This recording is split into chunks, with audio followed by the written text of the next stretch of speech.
Good evening and welcome to the monthly Board of Education meeting for Elizabeth City, Pasquotank Public Schools. ECPPS is a progressive public school district committed to reimagining education so that all students are given choices to discover and explore their hopes and dreams. And now to begin the meeting, Board of Education Chairperson Angela Cobb. Good evening, everyone, and welcome to the Board of Education meeting for January 26, 2026. We'd like to welcome everyone out this evening, and at this time, ask you to please stand for our Pledge of Allegiance. I pledge allegiance to the flag of the United States of America and to the republic for which it stands, one nation, under God, indivisible, with liberty and justice for all. Please remain standing for a moment of silence. Thank you. You may be seated. We'd like to call on Ms. Bundy to begin our meeting this evening with the roll call, please. Angela Cobb. Here. Pam Pereza. Here. Valerie Bogues. Here. Angelique Boylan. Is absent. Tommy Old. Here. Sharon Warden. Present. Dr. Sheila Williams is absent. Cheyenne Barrett. Here. Natalie Gallup. Here. And Catherine Hutto. Here. Okay, thank you, Ms. Bundy. Mr. Old, at this time, will you read our ethics awareness statement, please? Yes, ma'am. Welcome to the January 26, 2026 meeting of the Elizabeth City Pasquotank Board of Education. It is my duty to remind members of the board that it is your responsibility to avoid all conflicts of interest and potential conflicts of interest in accordance with Chapter 138A of North Carolina General Statutes. As public servants, it is your duty to continually monitor, evaluate, and manage your personal, financial, and professional affairs in such a way as to ensure the absence of conflicts or potential conflicts. Does any member know of any conflict of interest or potential conflict of interest with respect to any matter coming before the board today?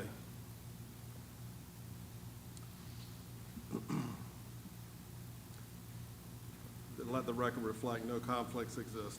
Thank you, Mr. Old. To begin our meeting this evening, we need to make a motion to amend the agenda for this evening to add item E, activity bus purchase. Can I get a motion from someone to do that? I move to amend the agenda to include Article E. Okay, thank you, Ms. Warden. Can I get a second? Thank you, Ms. Bogues. We have a motion and a second on the floor to amend this evening's agenda. Is there any discussion? Okay, if not, please signify a positive vote with a show of hands. Let the record reflect that that is a unanimous vote for those present. Okay, so we have amended this evening's agenda to add that article. Now we need a motion to approve the agenda for tonight. Motion to approve the agenda. I'll second. Thank you, Vice Chair Pereza and Ms. Warden. We have a motion and a second to approve tonight's agenda. Any discussion? If not, please signify a positive vote with a show of hands. Let the record reflect that is unanimous for those present.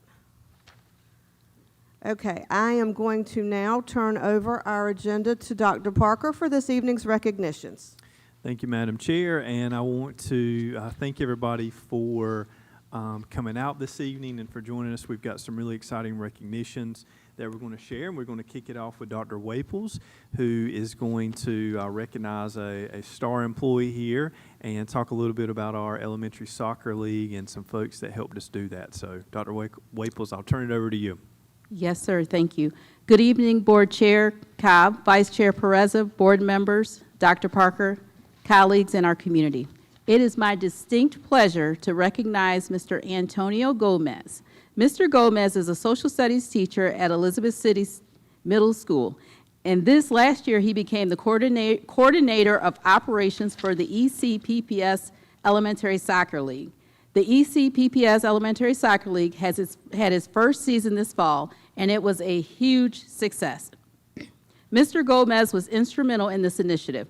Mr. Gomez oversaw all organizational decisions, the coaching staff, and the soccer games played by our 6 elementary schools.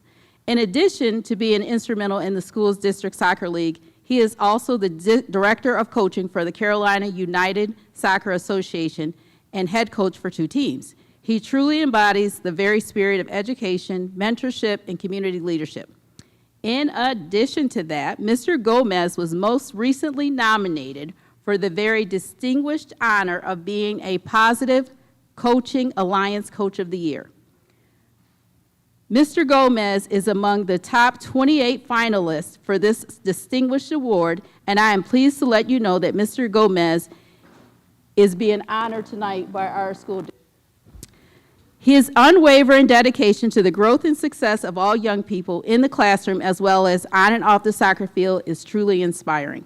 Tonight, on behalf of our ECPPS district team, our elementary schools, along with the multiple soccer students and parents, we would like to recognize and thank Mr. Gomez for his commitment to our elementary soccer program. Mr. Gomez, would you please come up?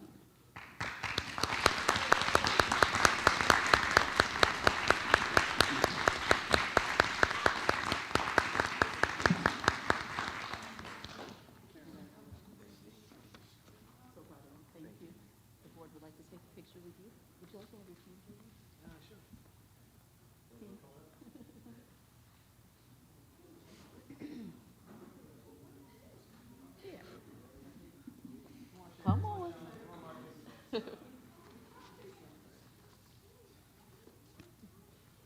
Yes.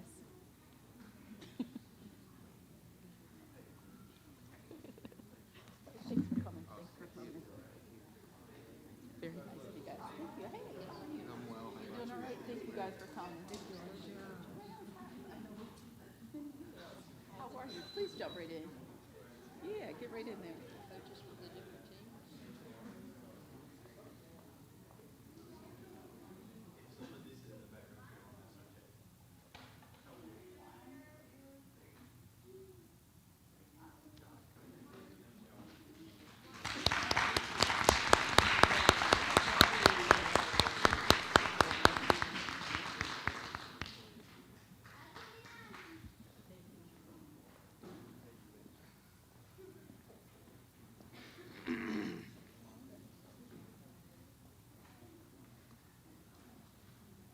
For our next recognition here, I'm going to ask our Director of Bands for Northeastern High School, Mr. Del Monte Griffin, to come forward and introduce this fine jazz band that we got over here that's going to share some selections with us. So, Mr. Griffin, thank you for bringing the crew out today, and looking forward to hearing from y'all tonight.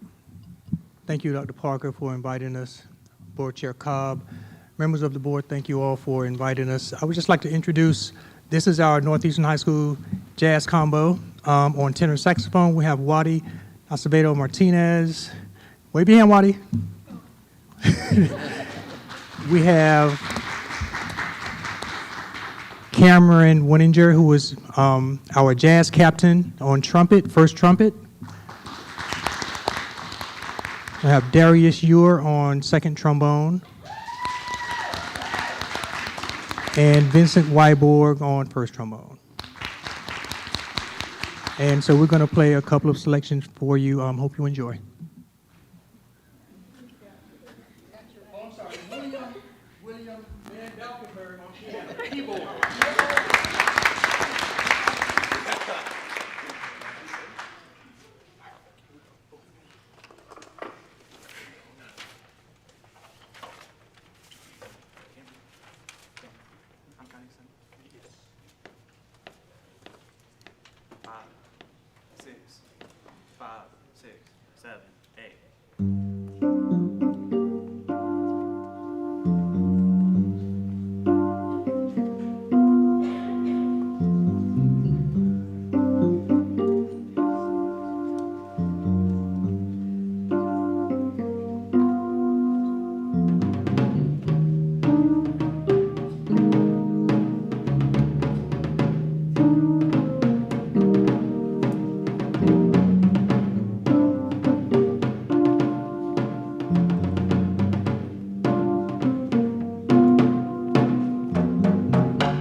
And to our soloist for bringing it out there. What a great evening, Mr. Griffith. So thank you all for coming out and sharing your talent with us here. I'm really impressed with the talent that we have in this jazz band right here and our other bands as well. So thank y'all for that.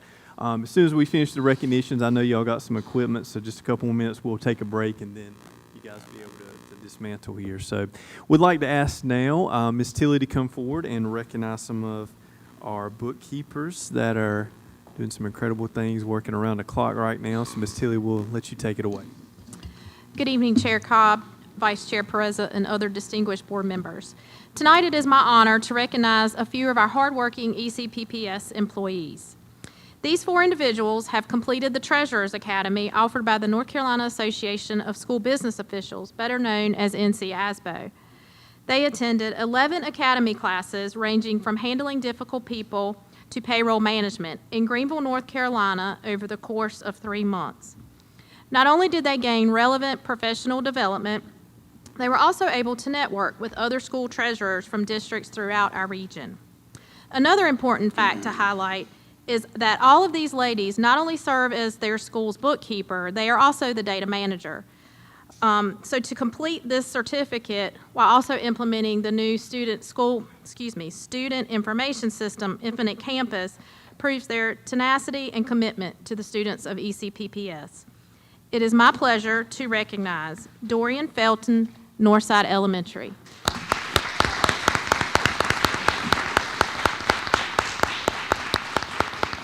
Crystal Smith, P.W. Moore.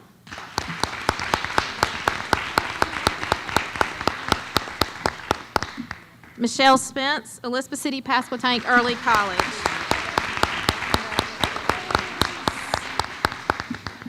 And last but not least, Michelle White, Sheep Harney Elementary.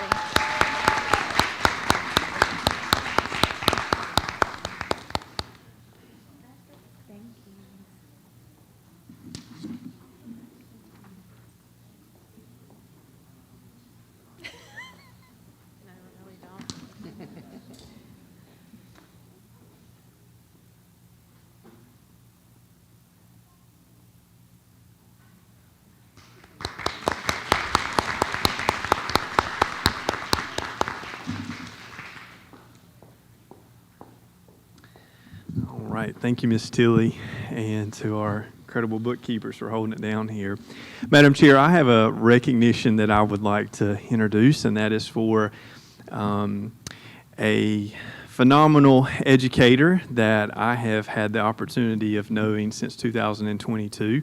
So tonight I would like to share a couple words about Dr. Debbie Hunley-Stooks and recognize her for her commitment and service to ECPPS. So I first met Dr. Stooks in the summer of 2022 when I had just come to Elizabeth City, and she sat down with me when I first got here, and I think we laughed more than we talked. And, you know, that's always a marker of if you have connected with somebody, if you can laugh. You know, I see some reverend that are in here, and I think there's something somewhere that says laughter's a medicine, that it can sort of heal the soul. And so I remember in the summer of 22 sitting down and just having an hour and a half, 2-hour conversation with Dr. Stooks and just laughing. And I said, after that was over, so I've made a friend today in Elizabeth City. And so what I come to find out is that Dr. Stooks is like every great educator. She leads from her heart. And she goes into the places where she can find that she serves best by helping and working with others. And in 2026, in the world we live in, you know, I appreciate people that'll run into the fire and say, you know what, public education is something worth fighting for. And we're going to invest in our public schools, and we're going to make them the best we can make them. And that is at the heart what Dr. Stooks believes. And so I consider Dr. Stooks a friend, a colleague, a mentor, and she's somebody who cares about Elizabeth City enough that she spends more time here than she does her own home and family. And so she's become a family member of ours right here in ECPPS. And so since Dr. Stooks has been working with us, she has supported many of our educators and our school leaders by investing in them. And most recently, she took on several jobs. And one of those was our interim CTE director. And Debbie told me one morning, she said, you know, I want to remind you that I retired, you know. She said, I retired because I don't want to get up at 5 o'clock in the morning anymore. And she said, I'm finding that I'm driving to Elizabeth City before the sun comes up, and I haven't even left it when the sun goes down. She said, I retired. And so if you know Dr. Stooks, she loves to say that she wants to go home and sit on her new patio furniture that she got in retirement. So you haven't been able to do that much here lately, Debbie, because we've been asking you to serve. But I do want to take just a moment to recognize Dr. Stooks for her contributions to this school system, for being an advocate of our schools, investing in our schools, and most importantly, being a friend of our schools. Dr. Stooks, would you please come forward and let us recognize you?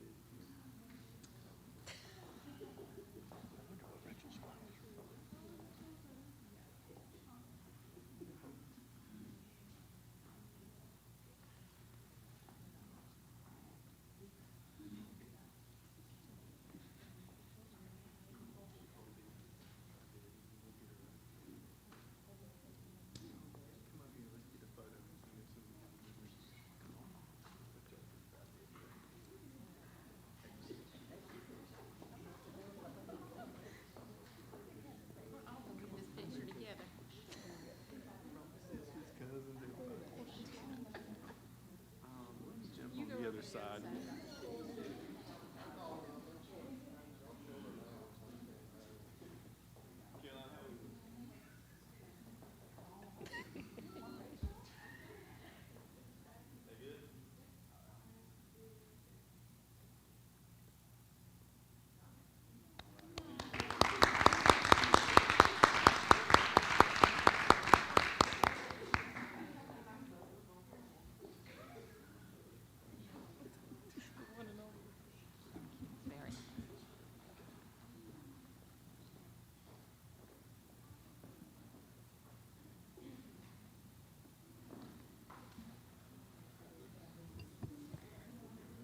Awesome.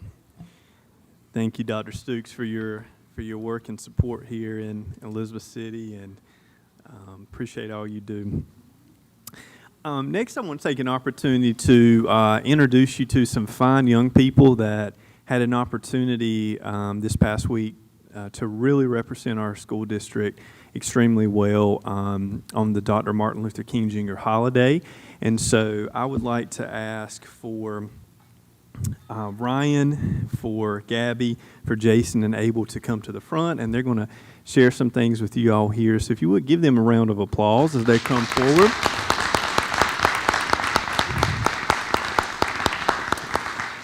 And Ryan's going to kick us off here in a minute, but I want to tell you that I had an opportunity to see these young people last Monday share from their heart, and I sat in the audience and watched them, and I couldn't have been more proud seeing them be leaders in a space with adults and others and speak from the heart. And, I wanted them to come because they spoke from the heart. They shared the impact that Dr. King's legacy has had on them as young people. And they really talked about the world that they want to see in their lives, recognizing that it's not the world we live in now. And I think that is a part of Dr. King's legacy, is if you don't dream bigger than what you have, you probably aren't going to work harder to get there.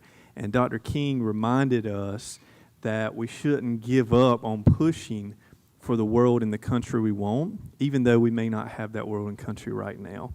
And to hear our young people talk about that was just such an inspiration to me. So I asked them to come here so they could share a little bit of their heart with you. I also want to thank the NAACP for organizing the events that we participated in on Monday, and the president of our Pasquotank branch is here, Keith Rivers, and I just want to take a minute to thank the NAACP for being a supporter and a partner with Elizabeth City Pasquotank Public Schools. Our NAACP branch supports our schools financially. They have an education committee that supports the work of public education in our schools. They volunteer in our schools, and if we call them and say, can you help us with something, they show up. And so that's a partnership. And so I want to thank the NAACP not only for organizing the event on Monday to honor Dr. King, but also for your support of our public schools. So President Rivers, I appreciate the work that y'all do. Let's give the NAACP a round of applause.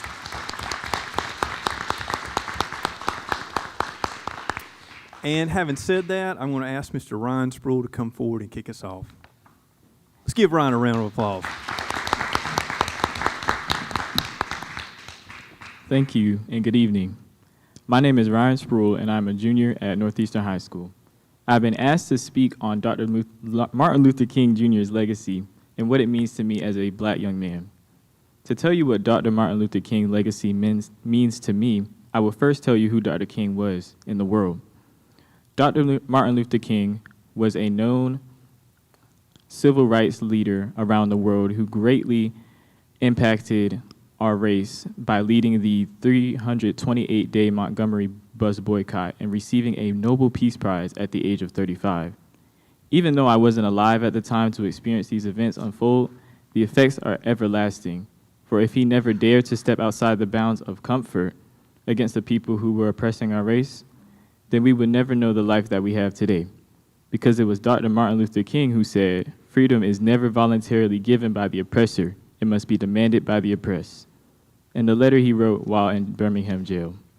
Without a leader in that time, I truly believe that we could have seen the same extent of racism and prejudice that was expressed not even that long ago.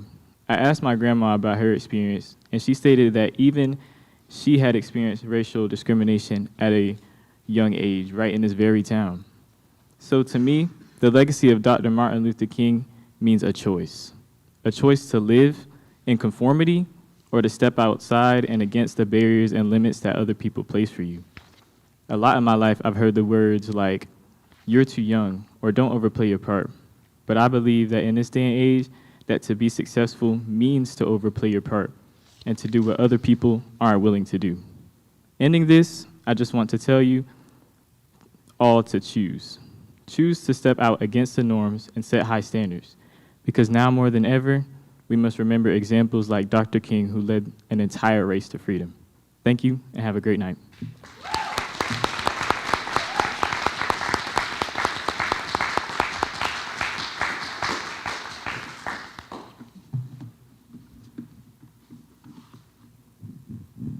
Good evening, everyone.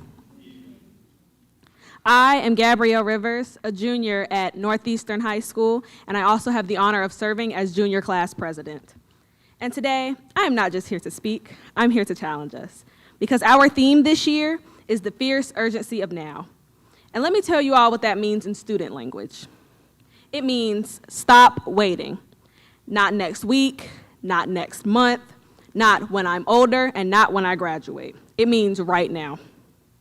Because the truth is, our generation is living through a lot. We are trying to stay focused while the world stays loud.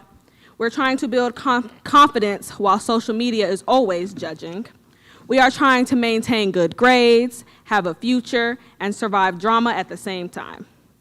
But Dr. King did not back down from the pressure. He used pressure as fuel. Dr. King was not asking people to be comfortable. He was asking people to be brave. And that is exactly what the fierce urgency of now is all about. It is about standing up when it will be easier to sit down. It is about speaking up when it will be easier to stay quiet. It is about doing the right thing, even when nobody is clapping for you. So to every student in this room and adult, I need you to hear me clearly. You do not just have to be an adult to make an impact. You do not have to be rich to have power. You do not have to go viral to be valuable, because the truth is, leadership does not start someday. Leadership can start in the hallway. It starts in the classroom, on the bus. It starts at practice, at lunch. It starts in how you treat people when nobody is watching. And the fierce urgency of now means you don't join the bullying, you stop it. You don't spread the rumor, you shut it down. You don't laugh when somebody gets disrespected, you check it. And you don't ignore that friend who looks hurt. You ask, are you okay? Because being cool is easy, but being kind takes courage. Being disciplined takes strength. Being a leader takes heart. And I'll say this before I leave. Dr. King did not just have a dream. He had a plan. He had a purpose. He had the courage to move. So today, don't just post a quote. Don't just wear the shirt. Don't just clap at the program. Be the reason things change. Because the fierce urgency of now is not just a theme. It is a mindset. It is a decision. It is a movement. So let us walk like leaders. Let us talk like leaders. Let us learn like leaders. And most importantly, let us love like leaders. And I'm going to leave you with Dr. King's words, because they weren't written for the past. They were written for right now. Dr. King said, "We are faced with the fact that tomorrow is today." So if tomorrow is today, we don't get to wait. We don't get to look away. We don't get to say somebody else will do it, because somebody is us, right here, right now. So to every student in this room, when you leave this building today, carry yourself like the answer. Carry yourself like the change. Carry yourself like the future depends on you, because it does. And let the world know this. The dream didn't die, it graduated. And it is sitting in rooms like this, looking like us. Thank you.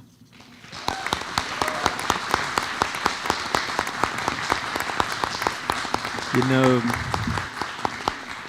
one of the many things that I love about these young people is they walk what they talk.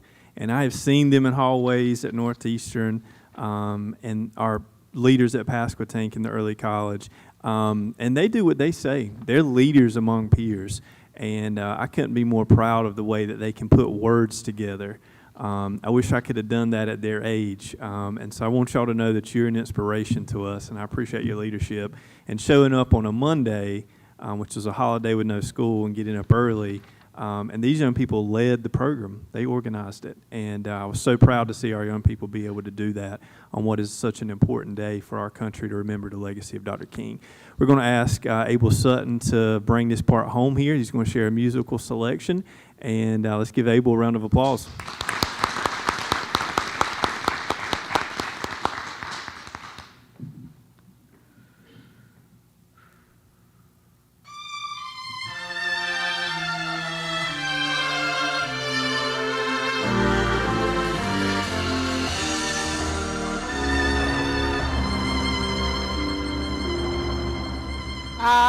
was born by the river in a little tent. And oh, just like the river, I've been running ever since. It's been a long time coming, but I know change gon' come. Oh yes, it will. It's been too hard living, but I'm afraid to die. I don't know what's up there beyond the sky. It's been a long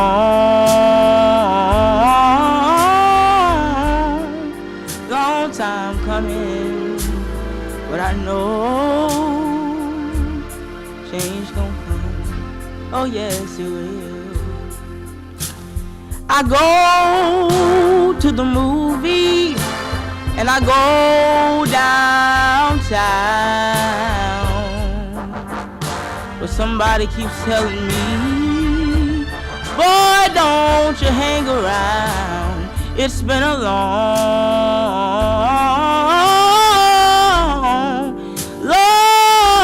time coming, but I know change gon' come. Oh yes, it will.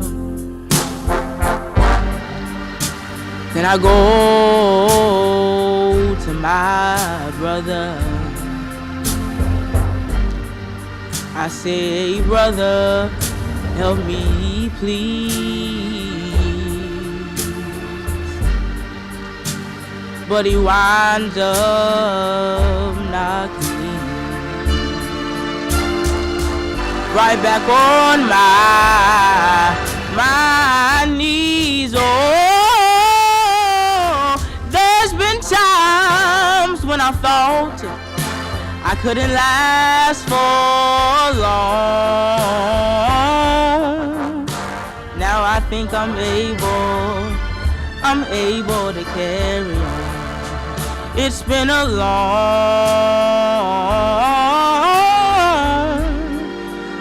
time coming, but I know change gon' come. Oh yes, it will.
Thank you all for coming this evening and sharing a little bit of that. So I'm so excited even for next year to take our MLK ceremony and recognition to the next level. So thank you all for that. I've got one remaining recognition here this evening, and I'm going to get ready to start this here, but it is a special recognition, and it is for our Board of Education. So you may know, but January is considered Board Member Appreciation Month. And I would like to recognize our incredible Board of Education for their service and commitment to this county by serving as an elected official, but also an advocate and also somebody as a collectively as a board who cares about this community. And so I've got a couple things I want to share here. So I've got some words of my own, but I also brought in some words that were not my own. So I went around to our staff and to some school employees, and I asked them to talk a little bit about our Board of Education. I told them, look, it's fully anonymous. You get full anonymity. You can't be prosecuted for anything you say. No, I'm kidding. So we've got some really positive things here to say about the board. So I'm going to share some quotes and some stories that were shared about our board members from some of our staff. And I'm going to start with our Board of Education Chair, Miss Angela Cobb. Let's give Angela a round of applause. So one employee said, Chair Cobb, she loves this school system. She will go all out and she will go big for this school system. Someone else said she loves this school system so much, she has already signed up her 1-year-old grandbaby to be a student, and he's only 1 year old. Someone else said she is just a positive person and she is a cheerleader for ECPPS. Someone else said she believes in the students and staff in this district. She's energetic and creative, and she's hands down a go-getter. Let's give her another round of applause for Chair Board Cobb. Our next board member I'd like to share some things on is Ms. Pam Pereza. If you would, give Ms. Pereza a round of applause. One staff member said, Miss Pam is so sweet. She is a nice person. Someone else said, I call her Pam Pam. Someone else said, Miss Pam is a believer in connecting our communities to our schools. And someone else said she cares deeply about the social and emotional learning of students. She's always thinking about who students are as people, not just them as students. Someone else said, Miss Pam advocates for ECPPS in every corner of this community. She knows our community. Someone else said, Miss Pam is cool. And then finally, someone else said, Miss Pam loves working with our student board members. And really, this is something that I have seen her passion for, is the student board member policy and teaching our students how to be advocates and to grow up and mature. If you would give a round of applause for Miss Pam Perez. Our next board member is Miss Angie Bullen, who is not able to be here this evening, but let's give her a round of applause if you would. And one staff member said Ms. Bullen was a big supporter of the micro school students, and I witnessed this firsthand.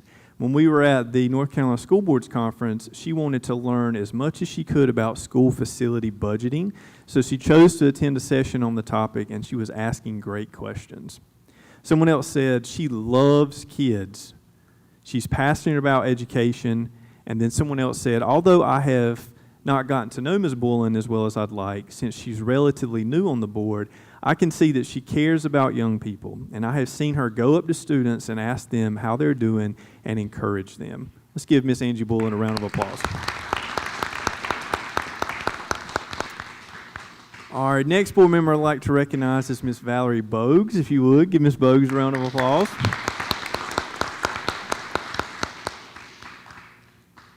One staff member said, I have known Miss Bogues for a long time. She taught my daughter, and she was an amazing English teacher.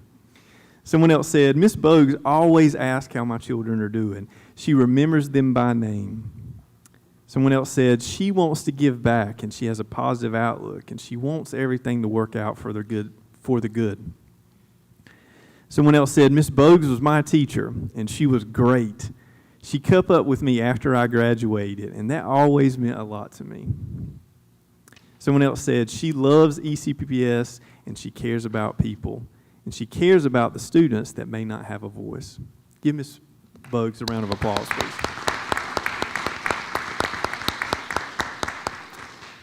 Our next board member is Ms. Sharon Warden. If you would give Ms. Warden a round of applause. One staff member said, Miss Warden, I love that lady. Someone else said, Miss Warden believes in public schools, and she believes in this district. She will stick with us through thick and thin. Someone else said, Miss Warden is a good-hearted person. She speaks from the heart. Miss Warden remembers everyone's name. Someone else said, she is a voice for public education. And someone else said, she's a poet, a wordsmith, and she will write you a handwritten letter and send it to you for encouragement. She is supportive. Give Ms. Warden a round of applause if you would. Our next board member is Mr. Tommy Old. If you would give Mr. Old a round of applause here. Here's what one board member said. They said, one staff member said, "I used to work with Mr. Old. He is my man. If I ever had a question, I always knew I could call him anytime and get an answer." Someone else said, "I'll always remember Mr. Old when he worked in that back trailer at Northeastern High School. If anyone ever needed to know something about the work keys exam, they knew they could call Mr. Old." Mr. Old is passionate about bringing real-world experiences for our students through our CTE program, one staff member said. And then finally, one staff member said, "I have known Mr. Old since he worked as a teacher in the district, and he will tell you what is on his mind." Let's give board member Old a round of applause. And our next board member is Dr. Sheila Williams, who is not here this evening, who had to leave for something that she was called to do. So if you would give Dr. Williams a round of applause. One staff member said, "Dr. Williams will advocate for you. She always asks, 'How can I help you?' And then she goes to work for you." Someone else said, "Dr. Williams is a believer in the profession of education." Someone said, "She has a sweet spirit." Someone else said, "Dr. Williams loves our community and wants what's best for our district." And someone said, "I really enjoyed talking to her over Christmas break when I ran into her at the nail salon. We were both getting our nails done, and she was able to be so down to earth and talk to me." And then someone said, "Dr. Williams really pours into our beginning teachers. She wants to see the future of the teaching profession grow." If you would, give Dr. Williams a round of applause. And we have 3 student board members that are on our board that have been chosen duly through a process by the Board of Education. And I'd like to read a little bit about them, and I'm going to start with Natalie. So Natalie, one staff member said, is just a kind, calm, and collected young lady. I can tell she is always thinking deeply about what is being said at the board meetings. Someone else said she represents her school well, and she's always representing herself well. And I've seen Natalie in school and out, both at her job and in the community, and she is mature beyond her years. So if you would, give Miss Natalie Gallup a round of applause. Our next student board member is Miss Catherine Hutto, and so if you would, give Catherine a round of applause. One staff member said, "Catherine is going to be a future teacher. As one of our teacher cadets, she represents the high-quality students that are enrolled in ECPPS. She is a leader," one staff member said. And Catherine also has been selected to receive a scholarship to become a teacher, which is going to pay for her college degree. If you would, give Catherine a round of applause.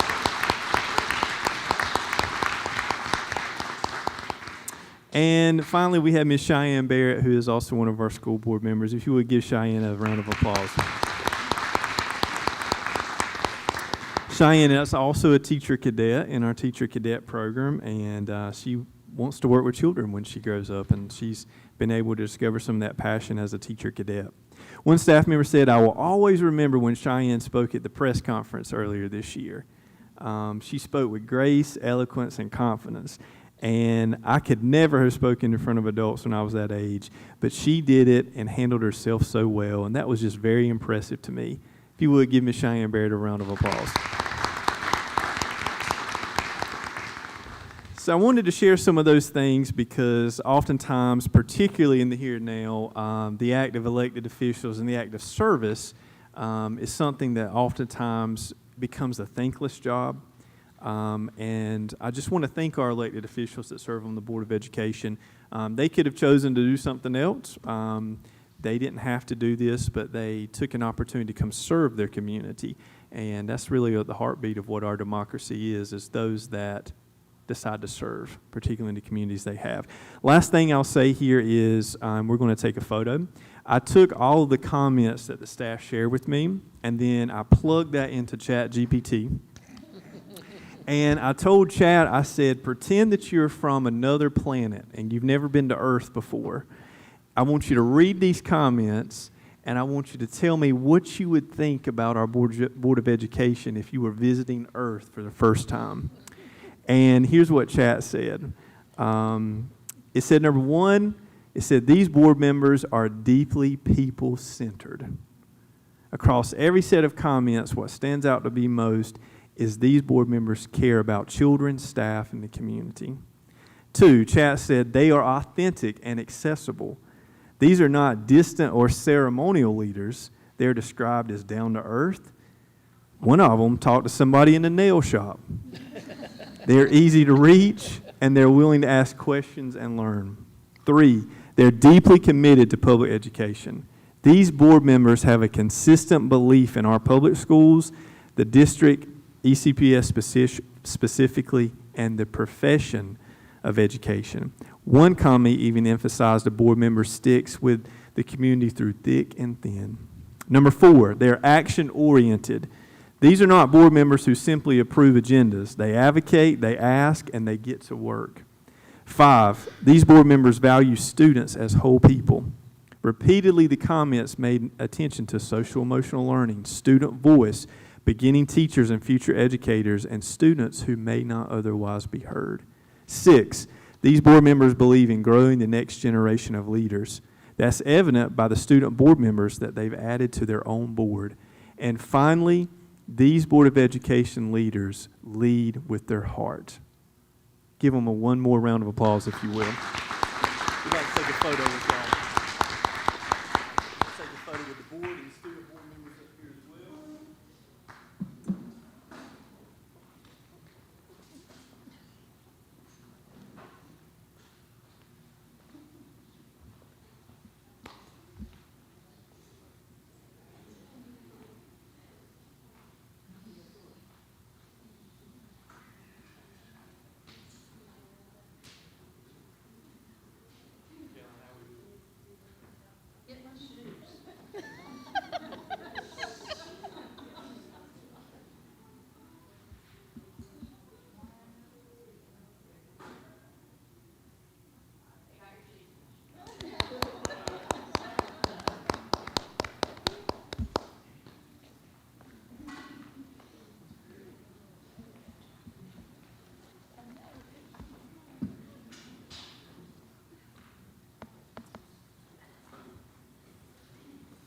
This is a natural part in our program where we are going to take a short 2 to 3 minute break to allow our friends from Northeastern to be able to break down their equipment.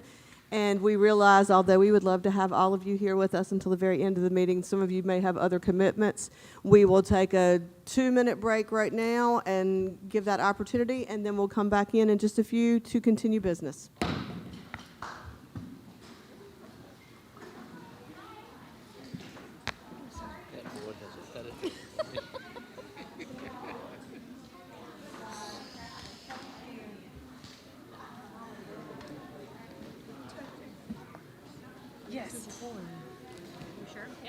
I got another one. Uh-oh. I was getting ready to say.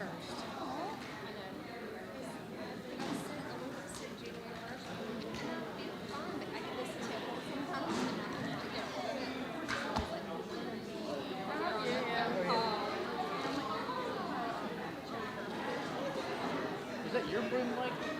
Yeah. I thought they brought it with them. I was impressed. Ready?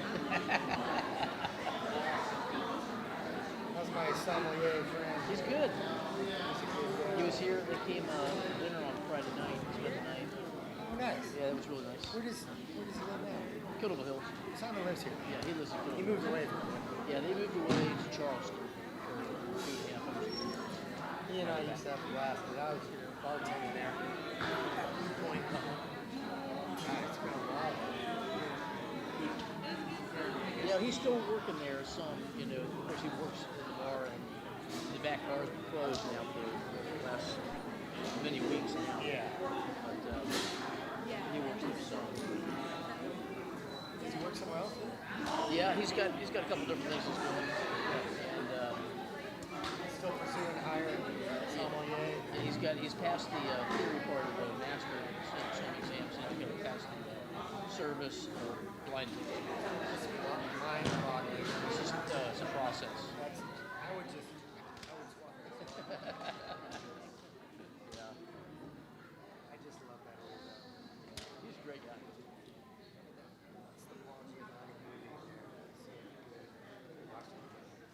Where he goes to California and drinking red wine. Oh. Sideways. Sideways, yeah.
All righty, we are ready to begin again, and we are at the point in our agenda for instructional highlights, and that will be with H.L. Trigg this evening. And so, Dr. Parker, we're good to go? Okay. Mr. Paulette? Good evening. Thank you.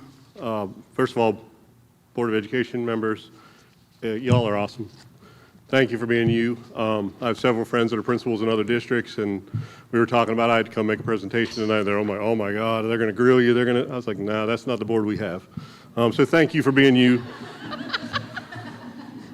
Second of all, as I was sitting over here watching the presentations and the recognitions, I thought, Dr. Parker, you did it to me again. I got to follow that. But the longer I sat there, the longer I thought about it, I said, it doesn't matter what month I come. We got a lot of amazing people. We got a lot of amazing kids in this district. And I couldn't be more proud to work in this district. So again, thank you, Dr. Parker, for giving me a few minutes to talk about what's going on at H.L. Trigg, what we have happening. We're different. We talk about that a lot at H.L. Trigg. We are very different than any other school in the district. And therefore, doing these educational highlights and videos, and it really kind of becomes a difficult thing to do. We're shy. We don't like to be on camera. So I'm going to stand up here and represent my folks and all the good things that they're doing. We're going to start this evening with a quiz. So in front of you, you have a list of all the reasons that I have students at HL Trigg currently. What I'd like you to do, take 30 seconds, don't overthink it. Put a number 1 by the issue you think is the number, we have the most students there for that issue. So for instance, if you think external legal issues is the number 1, we have 20 kids with that, put a number 1 by that. Number 2 for the second biggest reason, number 3, number 4, number 5, on to 7. Take 30 seconds, just take a minute to see what you think. We'll reveal your answers later. We will not reveal them publicly. You can grade yourself on the quiz. You can have my copy.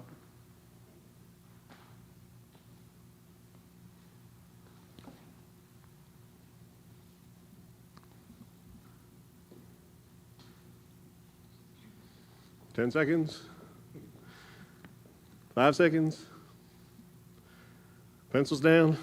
If you didn't finish, it's okay. We won't hold it against you. The number 1 question I get asked when I tell people I work at HL Trigg, oh my God, oh, it's terrible there, isn't it? No, it is not. It's amazing. I have a great group of people. I have a great group of students. And through Dr. Parker's leadership and trust in me, he's allowed us to do some really new, different, and innovative things to kind of help a very lost and forgotten population. So we stay a lot of the times, same destination, different path. Our kids are trying to get to high school graduation. The traditional school is not working for them for one reason or another. So we do a lot of things to make them feel welcome. And this is the number 1 thing they see the first day of school. Welcome to HL Trigg. We're so happy that you're part of the Mustang team, because they are part of our team. They're there with us every day. We treat them as equals. We treat them as peers.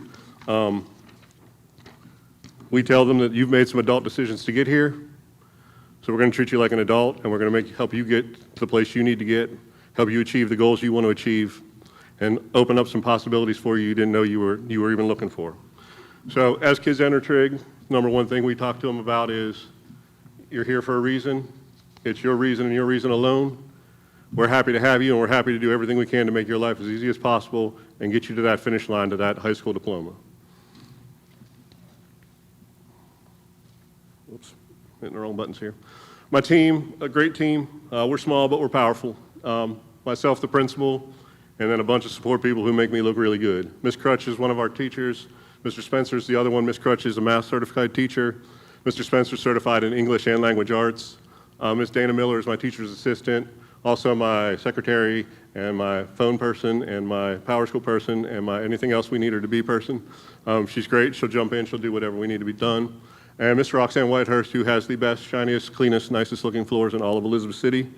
If I don't say that, I'll be in trouble. But she keeps our building, it's an older building, but she keeps our building looking great. She does an amazing job of keeping the place looking fantastic. And that goes a long way to just keep the morale and make those kids that are at our school feel like they're important and valued. Our mission is to ensure and provide an innovative and responsive, safe environment that prepares and engages all learners.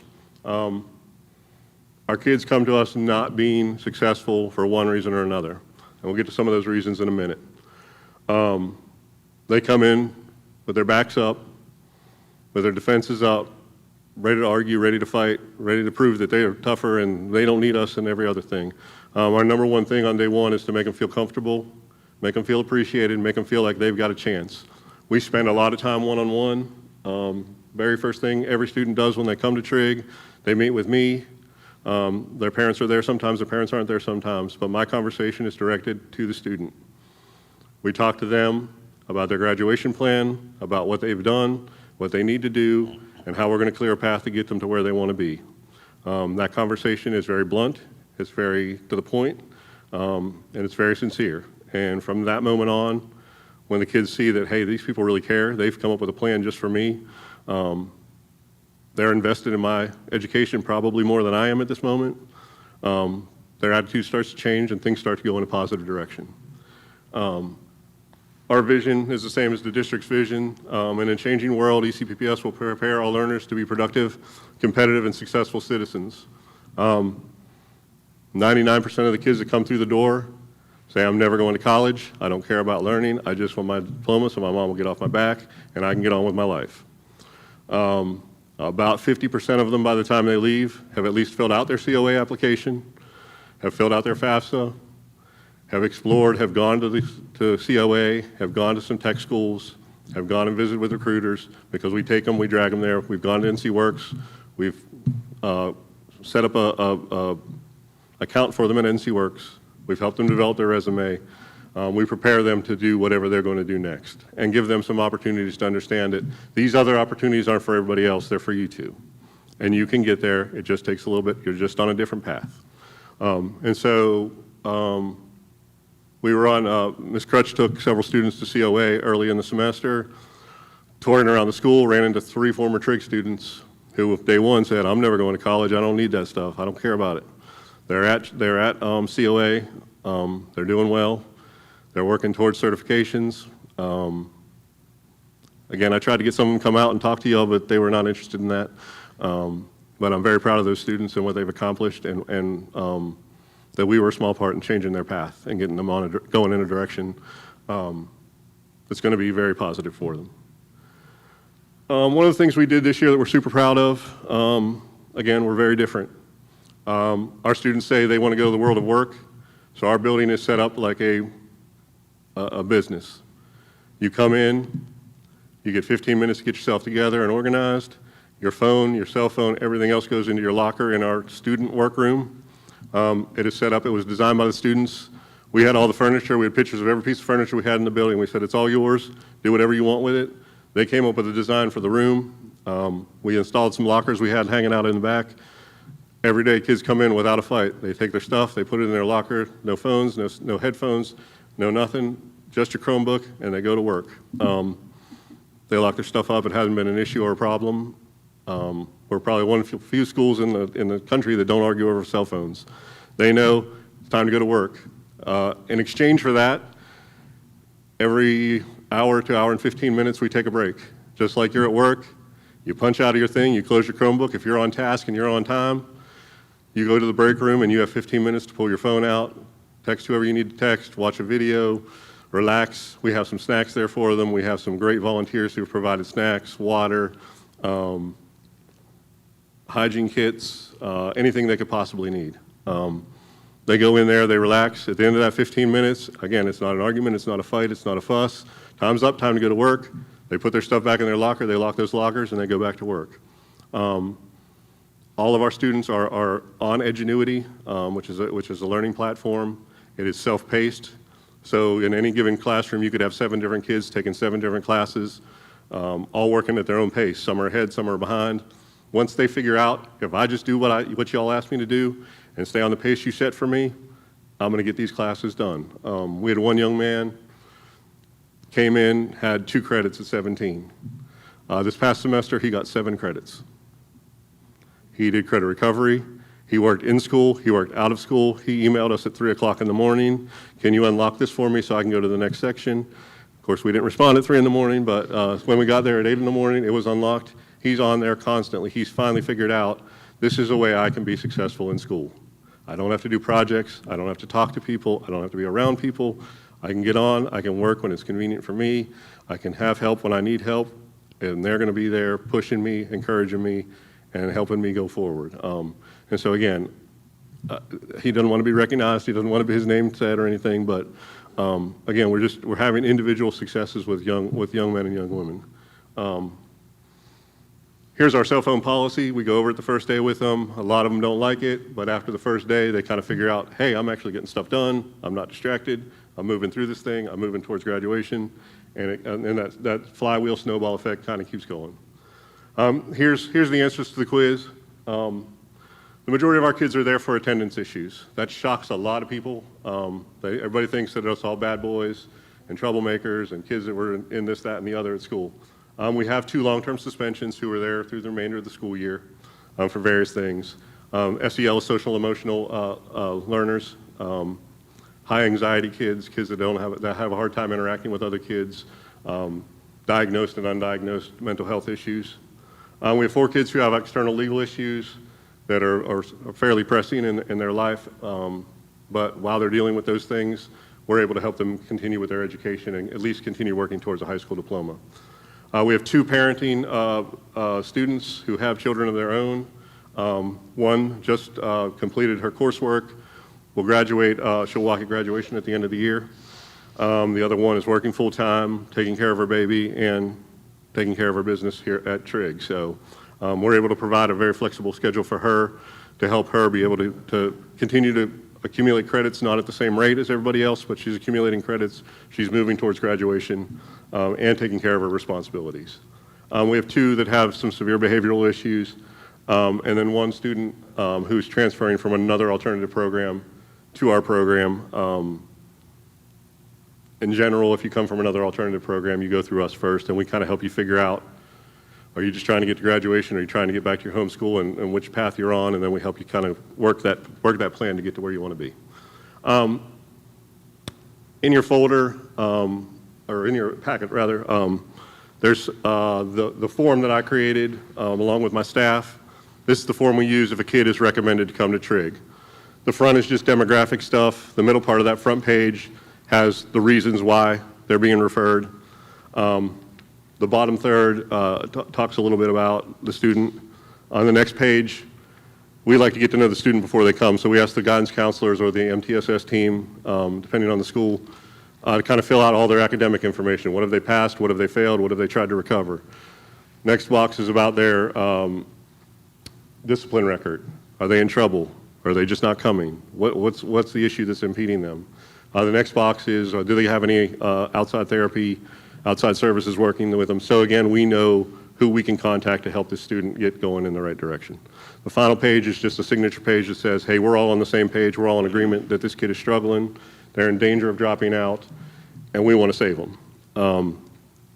So that's just the form we use to kind of formalize, just so it's not random, or hey, this kid is really on my nerves, or I just don't really like this kid, to get him out of here. Y'all take him for a little while.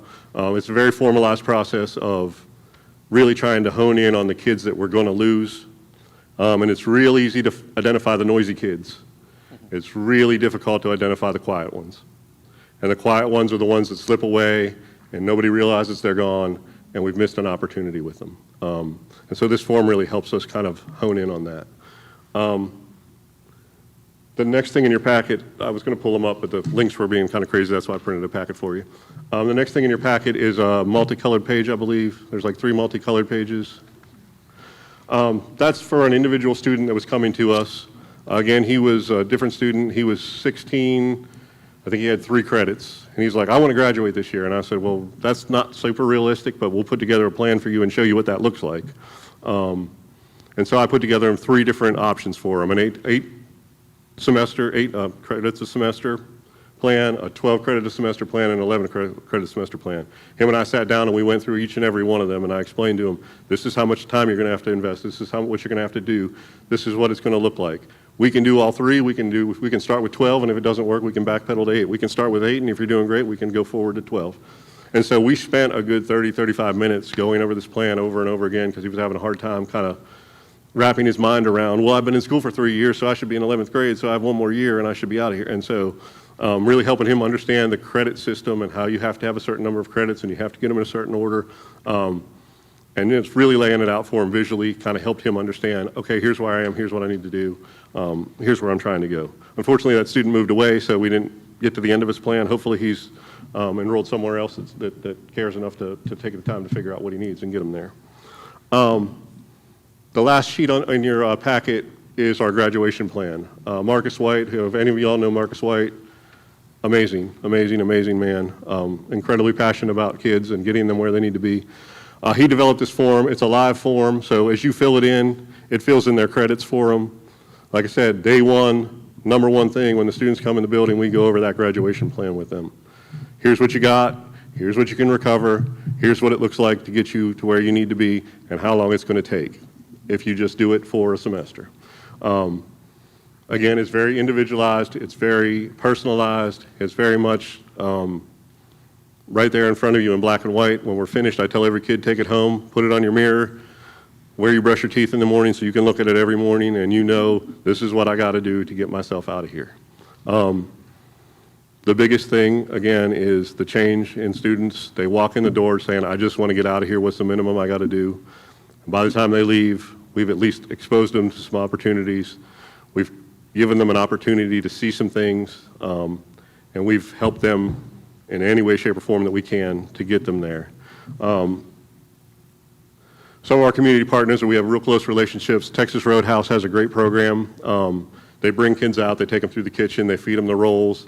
They kind of show them what the entry-level careers are, and then they also show them what the long-term careers are with Texas Roadhouse in the corporation.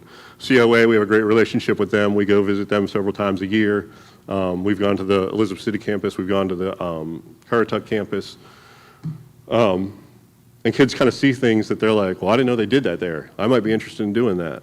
What do I have to do to get there? And again, it kind of sparks some conversation. NC Works, again, has been a great partner for us. Miss White, who was at Northeastern forever, now works there, so she's a great partner. We reach out to her a lot. She's helped all our kids get into the program, get an ID. They get jobs emailed to them based on their skills and interests and opportunities, and we help them fill out applications if they need help filling out applications. Again, if your goal is to go to work immediately, we'll work with you to get you there. So we're going to get you in the best possible place that we can get you. ECSU continues to add support. Their kids come over and do some mentoring with us. Again, they reach out to us. Our kids typically don't go directly to a four-year university, but we do have one or two that are eligible, and we've helped them apply to ECSU. Redemption Church, they hold services at our church on Sundays, but they are a great partner for us. They provide laundry detergent, they provide deodorant, they provide shampoo and soap and snacks, and anything we've asked them for to help the kids out, the answer is always yes. So they're another great partner for us. The food bank, and Mr. Lee in particular, Mr. Lee used to work in the district 100 years ago as a teacher's assistant. He works with the food bank and some other distributors. He stops by and drops snacks off for us all the time, and offers us support and comes and talks with the kids. Clifford Char, one of our county commissioners and a local sheriff, lives right around the corner, is very invested in Trig, stops by quite often just to pop in and just see how we're doing, see what we need. Again, he's a great partner, he's a great sounding board, and he's a great ambassador to the community to kind of let people know what's going on at Trig. ABC Play, again, is a service-based organization outside of the school. We've partnered with several kids. They have several kids. Great communication back and forth, and they're very helpful in supporting what we're doing and reinforcing what we're doing with the kids that are their clients. Ways we can improve, better collaboration and communication, the process for transferring kids to Trig and back to their home schools is a difficult one. There's a lot of moving parts. There's a lot of things up in the air. I'm not a guidance counselor, and I now know I never want to be a guidance counselor. It is tough and tricky to evaluate transcripts and make sure that you followed all the rules and regulations that the state set forth that sometimes contradict other rules and regulations that the state set forth. Really working with the two principals at the high schools and working with the guidance counselors at both high schools they've been great. They've been awesome. Anything we ask for, they're there to help. But really refining and smoothing out that process is our next big hurdle that we kind of have to get over to make sure that kids get in as quickly as possible, get back to where they need to as quickly as possible, are able to graduate. If they want to participate in graduation, they go back to their home schools to participate in graduation, making sure they get all the information, the senior picture stuff, all that stuff.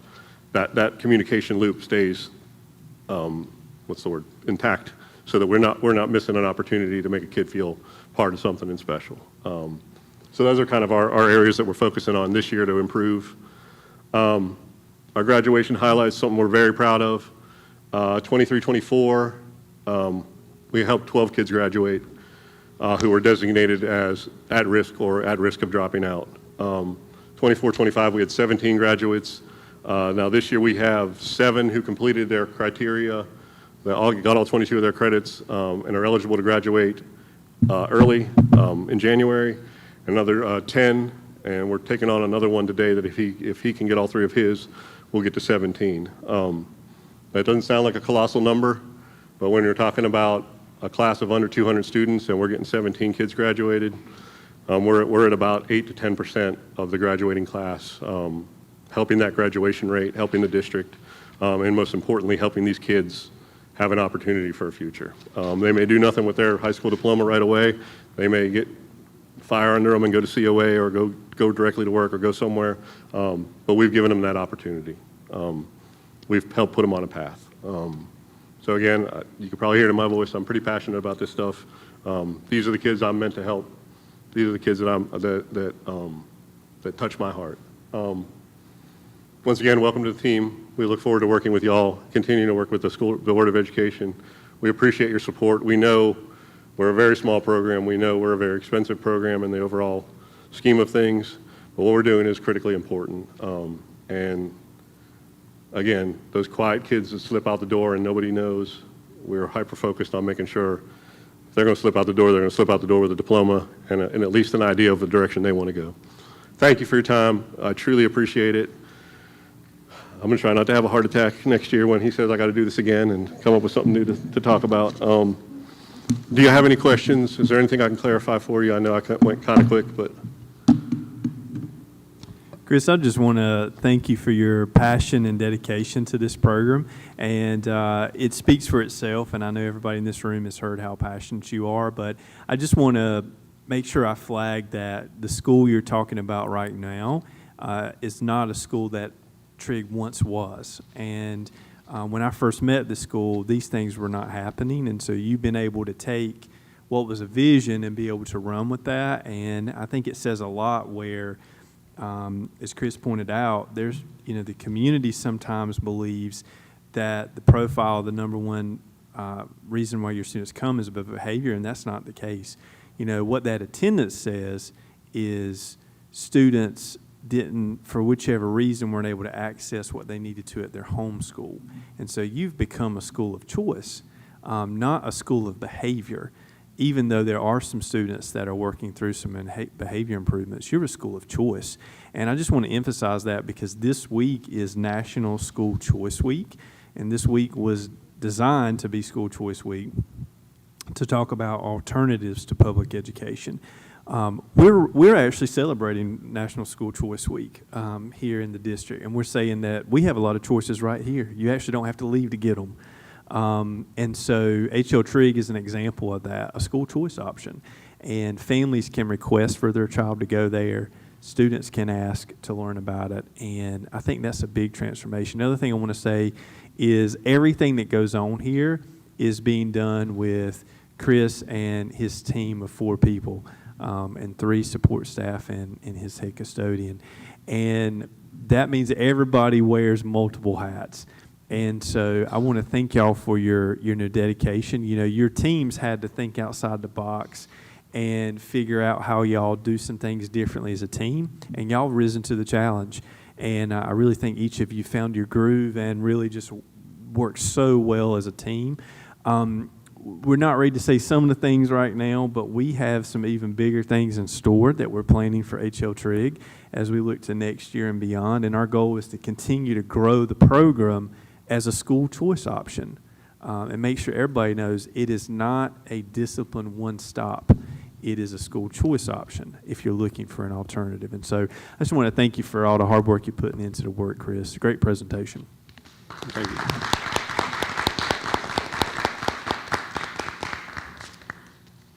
All right, we are going to move along now. Ms. Bundy, did we have anyone on our list for public comment this evening? No, ma'am. Okay, thank you. And now we will move to the superintendent's report with Dr. Parker. Thank you, Madam Chair. Majority of what I had to say was said earlier in the recognitions, but a couple of things I do want to point out. Today, I was able to send out to our staff and our families a link to a documentary that was produced on P.W. Moore. We referenced this at the last board meeting, but that documentary has now been released publicly, and so you will be able to go to our website soon and find that link there. But we're inviting everybody in the community to go watch that, this beautiful documentary about the story of P.W. Moore, the legacy of that school, but then also the tremendous improvements that P.W. Moore as a school has made and the partnership we have with the community school model. I want to thank our partners at Education NC, which is a North Carolina news organization that produced, funded, directed, and produced this documentary from start to finish. And they hired a professional videographer, Robert Kinlaw, and he spent the entire year at P.W. Moore in 2024 and 25 and collected thousands of hours of video footage and was able to take his year of embedded in the school and piece together a story of the beautiful things that go on in that school. So we're excited about that. We're working with some community partners to host some community screenings. We've already had one of those screenings on the documentary where the board was there and P.W. Moore staff, but we're looking at planning out some public events where our community can come and see that documentary. So I want to make you aware of that. Next thing I'll say is, you know, we're in that moment right now where we look by the hour to see what the weather's going to be. And I just want to again say that we take our obligations very seriously about the safety of our staff and students getting to and from school. Nobody, including myself, is a degreed meteorologist, but we do intently monitor from top to bottom weather. And so Amanda and I in particular, we have weather apps on our phone. We get alerts. We follow the National Weather Service Bulletin. We're in contact with DOT. We're communicating with neighboring school districts. We're talking about weather a week and a half out before it even hits. Oftentimes Amanda and I are talking late at night, early in the morning. But I just want our public to know that we intensely monitor weather. And so at any point that I make a call on weather, it's a call that's made on the best knowledge we have.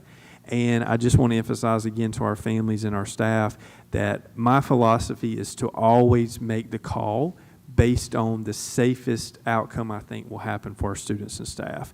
And so I err on the side of caution more often than not, but I also recognize that folks have livelihoods and they work. And so if ever I make a decision to modify our school day, I don't take that lightly. And I know that when we do that, somebody didn't go to work that day or had to work on childcare. And so we will never make a decision lightheartedly because we know it has impacts for our families. So balancing the safety but also the livelihood of our families is something we take very seriously. I say that because they're already calling for some snow this weekend, and we're already looking at it. So we take that very seriously. It's funny, today I was texting Amanda about some weather stuff, and she said, well, you know it's snowing right now. I was like, what? I looked out the window, and it was, snowing a little bit. So not much happened with that, but we're in that point. Last two things here is we have begun the start of our second semester in our high schools. We've gone through high school testing. We can't share the preliminary results from our testing right now because those results have not been verified. But I can tell you I am extremely encouraged about, for our first semester EOC testing in our high schools, some really impressive gains in some subjects there. And so we're feeling confident that we continue to replicate that in second semester. I'm going to be able to share some stuff that we'll be able to celebrate on. So really proud of our high school folks for the work they're doing. Last thing I'll share here is Wednesday is our district science fair, and I want to thank all of our teachers, Kim Whitehurst, district staff who've come together to prepare for that full day event. And really excited to see the work that our young people have done to get ready to move from their school competitions to the district science fair. That's going to be all day from 9 to 3, I believe, at the 4-H extension. Yes, correct. Everybody's welcome to show up to that if you would like to and be a part of that. So 9 to 3, 4-H extension, feel free to stop by and just see some of these science experiments. Having said that, that concludes the report. Thank you, Madam Chair. Thank you, Dr. Parker, and we'll turn things over now to Vice Chair Pereza and our student board members. Thank you, Chair Cobb. We will turn this portion over to our student board members. We'll start with Catherine Hutto. Good evening, everyone. Now, starting off, this month at Northeastern, we've had a lot of sporting events. On January 19th, the boys basketball team participated in a border clash with other local schools at the R.L. Vaughn Center of ECSU. The girls' basketball team also played in a basketball tournament as well, which honored the Martin Luther King Jr. Dream. Northeastern is also hosting their second Dad Strong Showdown, an event for connection and community. There'll be a free admission to the basketball game against Currituck County after. Next up, the swim team has several members that are being considered for regionals, and tomorrow, Northeastern will have their indoor track and field championships in Richmond, Virginia. The school's clubs have been keeping busy as well. SGA has collaborated with community schools to create a winter homecoming spirit week, including days like animal print, flannel, and blackout, which was today. The theater is also looking for volunteers in tech, props, and costumes. Anyone from the community is welcome. And next month, on February 18th, the ECPPS Career and Technical Education Program is hosting a Title I night. There'll be line dancing, music, free food truck meals, and lots of family fun activities, so be sure to come out. Moving on to academics, students performed extremely well on their end-of-course tests, and the school is well on track for a B rating. Lastly, we welcome Mrs. Stallings as the interim principal and are excited to see where the rest of the year takes us. Thank you.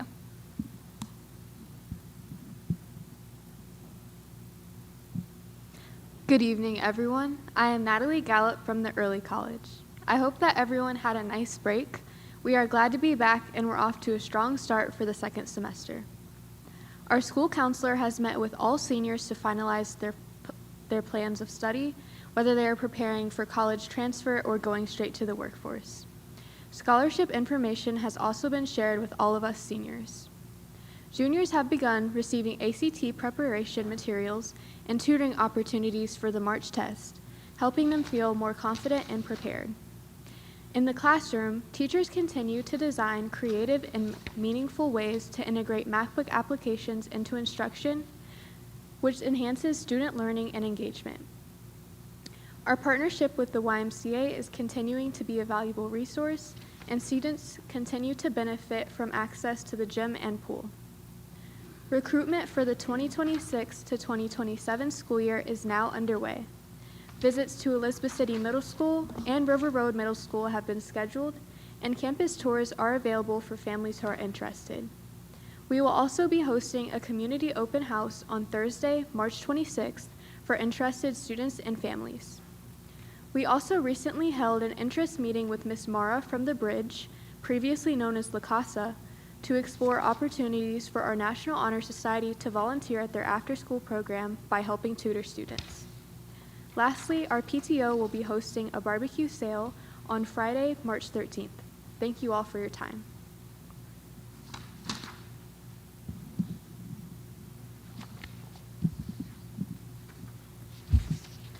Good evening.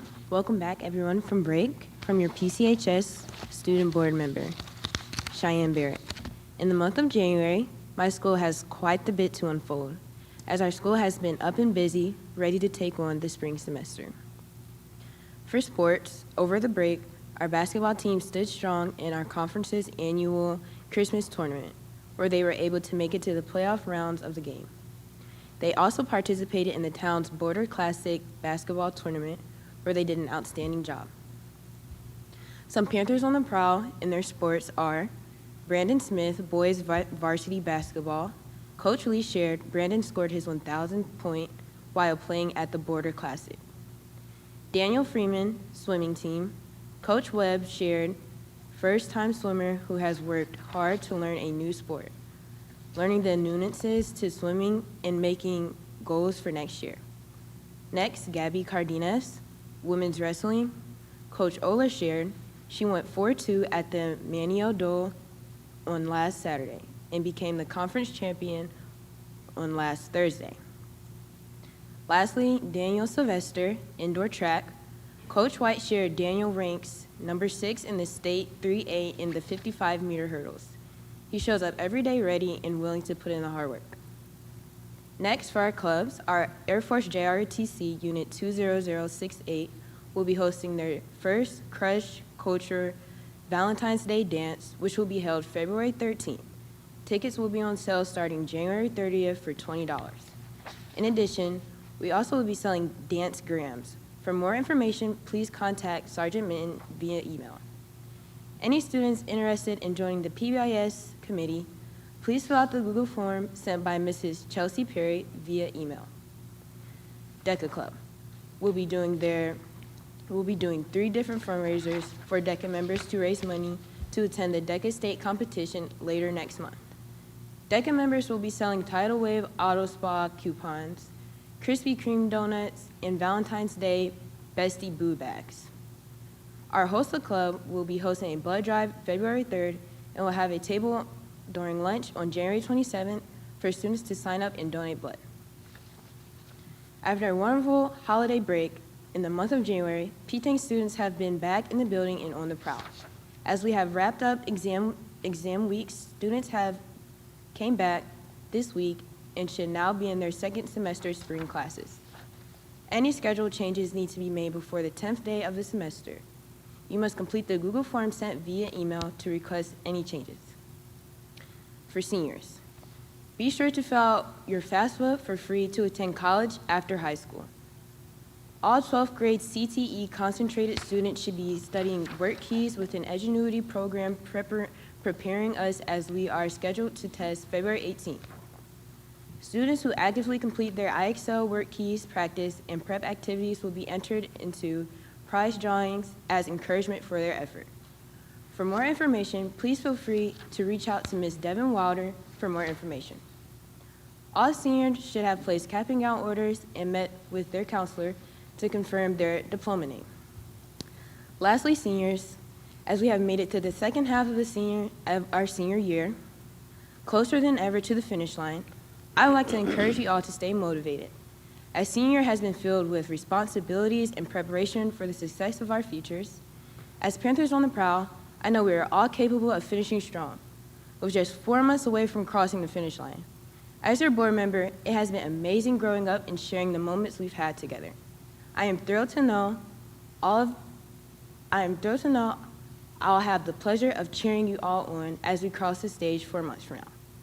I know we are all capable of completing at least one of the 4 E's our school strives for us to complete after high school, with the confidence to say senior PCHS class of 2026 will truly go far one day, and one day very soon. Thank you. Okay, that concludes our report. Okay, thank you, Vice Chair Pereza. Next on our agenda this evening, we need a motion to approve the consent agenda as presented.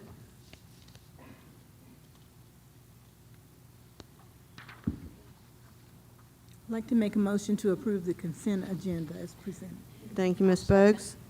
Thank you, Ms. Warden. We have a motion and a second. Any discussion on our consent agenda this evening? If not, please signify a positive vote to approve by show of hands. Let the record reflect that vote is unanimous for those in attendance. We have one item of unfinished business tonight that deals with Policy 6140, Student Wellness. Ms. Haynes?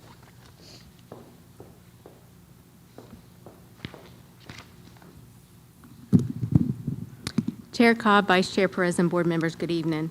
So tonight we're requesting the board approve the revisions to Policy 6140 Student Wellness that was presented for first read at the December board meeting. The policy revisions are to align ECPPS Policy 6140 with State Board Policy SHLT 000, Healthy Active Children Policy. Having the opportunity to have reviewed the policy, are there any questions? If there are no questions, we need a motion to approve the revisions to Policy 6140. I'll make a motion to approve the changes. Thank you, Mr. Old. We have a motion from Mr. Old, a second from Vice Chair Pereza. Any other questions for Ms. Haynes considering these revisions? If not, please signify a positive vote with a show of hands. Okay, let the record reflect that is unanimous for those in attendance. Thank you, Ms. Haynes. Next up for our new business this evening, first on our list is the Kate Plumbing Augmentation Services. Ms. Jordan. Good evening, Chairperson Cobbs, Vice Chairperson Pereza, board members, Dr. Parker, Superintendent. The first item on the agenda is the Kate Services Plumbing Augmentation Service. This contract was negotiated and approved in our July meeting of 2025. What we did was approve the requisition for the first half of the year and the fiscal year. We have not had a successful plumbing candidate to apply for the plumbing position, so we're asking that we be able to continue the staff augmentation for the plumbing position. The information concerning the cost is included in your packet. Are there any questions? If there are no questions, we need a motion to approve item A. I'll make a motion to approve item A. Thank you, Mr. Old. Can I get a second? Thank you, Ms. Bogues. We have a motion and a second to approve item A, Cape Plumbing Augmentation Services as presented. Any further discussion? If not, please signify a positive vote with a show of hands. Let the record reflect that is unanimous. And Ms. Jordan, it looks like you are our second as well, the grass mowing contracts. Yes. Included in your packet is the solicitation for bidding for the grass cutting for the rest of this fiscal year and continuation to start again in July. Those prices are outlined for the schools by vendors, and we are asking that this year we make a slight change in the contract in that we have met with the vendors, and they have decided that it would be more advantageous for us to outsource the treatment of the fields and the maintenance of the fields to another individual who is an expert on that subject matter. So what we want to do is to ask that we approve this individual to treat the fields, constantly keep on track with potholes that will be very advantageous for us so that our students, athletes do not get hurt while they're playing on our fields. And also, since we cannot at this point fund the installation of artificial turf, it'll also create it'll create more cohesiveness with our athletes, with the football fields looking as well as they can and being treated so that they don't receive injuries as well. Okay. Are there any questions? Does this include the soccer fields as well? Yes, we'll be treating the soccer fields as well as the football fields at the schools for our high school and middle school. Okay. We need a motion to approve item B. And I'll second that. Okay. We have a motion by Ms. Bogues. We have a second by Ms. Warden to approve item B, grass mowing contract as presented. Any other questions or discussion? If not, please signify a positive vote with a show of hands. Let the record reflect that that is unanimous. And thank you, Ms. Jordan. Thank you. And Madam Chair, I also want to thank Ms. Jordan and her team. In addition to the repair, the renovation, the planning they're doing with the temperatures that we're going to be facing this week, Ms. Jordan and her team are getting up every morning at about 4:30 and 5 o'clock, and they're checking the status of our heating systems. As you know, many of our systems are very old, so sometimes we will go to sleep and they're working just fine. But we can find ourselves having woke up sometimes and it's not working anymore. So because the temperatures are getting so low, TJ and Barry and Wilma are checking temperatures electronically. We can do that on a computer system very early in the morning. And if something does go down, Wilma's sending her team out immediately before buses have even rolled. We're troubleshooting. We have purchased sort of a fleet of backup space heaters that are on standby in case particular classrooms aren't working. We can send in some space heaters while we're doing some work. So Wilma's done a just top-notch job on planning to make sure that we don't have to find ourselves in a situation where we can't run school because of heating. So just want to thank her and her team for the work they're putting in to think ahead of these things and make sure we're ready if the system does go down. So thank you, Wilma.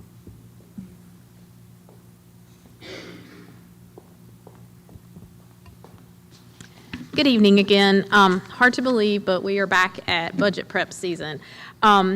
Before you tonight is the 26-27 budget calendar. Starting with tonight, if you approve this calendar, we will then, in a couple of weeks, start meeting with our principals, discussing staffing positions, then meet with our departments. Their budget packets are due February 20th. We will compile the superintendent's recommended budget and then have work sessions with you guys the week before spring break. So then if we get that done before spring break, we should be on task to bring it back to you in April for approval and then go to the county the 1st of May. Wonderful. So we need to have a motion to approve item C, which is the 26-27 budget calendar. I'll make a motion to approve item C. All right, Mr. Olds made the motion. Can I get a second? I'll second. Thank you, Ms. Warden. Any other discussion or questions about the budget calendar as presented? If not, please signify a positive vote for approval with show of hands. Let the record reflect that is unanimous. And thank you, Ms. Tilley.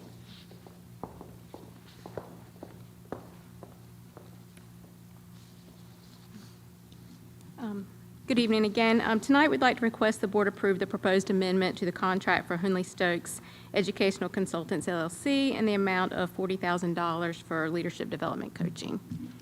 Okay. Do we have a motion to approve item D? Okay, we have a motion from Vice Chair Perez. Can I get a second? I'll second it. Thank you, Mr. Old. Any questions or discussion on item D? If not, please signify a positive vote with a show of hands. Let the record reflect that is unanimous. Thank you. Thank you, Ms. Haynes. And then finally, we are at our item E, which was our amended addition, and we will listen to about our activity bus. Good evening, Chair Cobb, Vice Chair Perez, Superintendent Dr. Parker, and all other board members, colleagues that are still here. I'm asking for approval in the purchase of a new activity bus. We are primarily a Thomas-built bus fleet, which some of you have been to the Thomas-built factory, and have been given the opportunity to purchase a new ready-to-deliver activity bus at a discounted rate.